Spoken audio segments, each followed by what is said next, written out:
بسم اللہ الرحمن الرحیم الحمد للہ رب العالمین الصلاۃ والسلام علیک یا رسول اللہ وعلی آلک واصحابک یا حبیب اللہ۔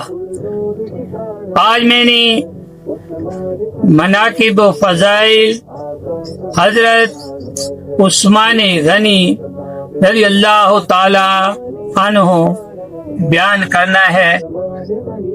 حضور نبی اکرم صلی اللہ تعالی علیہ وآلہ وسلم نے فرمایا لِكُلِّ نَبِيٍّ رَفِيقٌ وَرَفِيقِي یعنی فی الجنت عثمان، کہ ہر نبی کا کوئی رفیق ہوتا ہے اور میرے رفیق یعنی جنت میں عثمان بن عفان ہے۔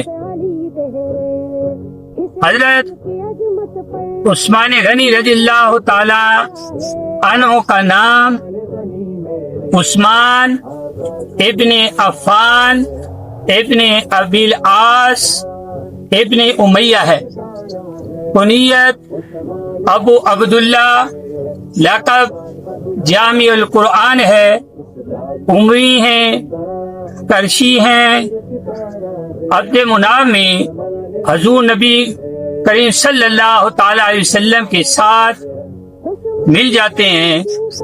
حضرت ابو بکر صدیق رضی اللہ تعالی عنہ کے ہاتھ پر شروع اسلام ہی میں ایمان لائے، صاحب ہجرتین ہیں۔ پہلی ہجرت آپ نے حبشہ کی طرف کی اور دوسری ہجرت مدینہ پاک کی طرف کی۔ آپ کا خطاب ذوالنورین ہے، کیونکہ حضور نبی اکرم صلی اللہ علیہ وسلم کی دو صاحبزادیاں حضرت رقیہ اور حضرت ام کلثوم آگے پیچھے آپ کے نکاح میں آئیں۔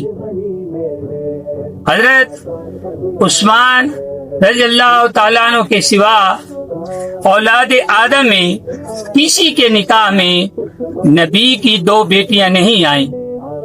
جنگ بدر میں حضور نبی اکرم صلی اللہ تعالی علیہ وسلم کے حکم سے بی بی رقیہ کی خدمت کے لیے مدینہ میں رہے۔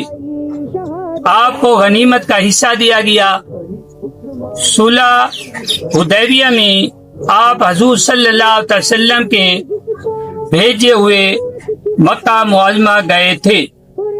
حضور نبی اکرم صلی اللہ تعالی وسلم نے اپنے بائیں ہاتھ کو فرمایا عثمان کا ہاتھ ہے، خود ان کی طرف سے بیعت کی۔ یکم محرم 24 ہجری میں تخت خلافت پر جلوہ گر ہوئے۔ 12 سال خلافت کی، 82 سال کی عمر پا کر 18 ذوالحجہ کو اسود تجیبی مصری کے ہاتھ سے مدینہ منورہ میں قرآن پڑھتے ہوئے شہید ہوئے۔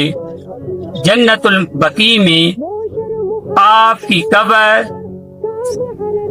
زیارت گاہ مخلوق ہے، فقیر نے بھی اس کی زیارت کی ہے۔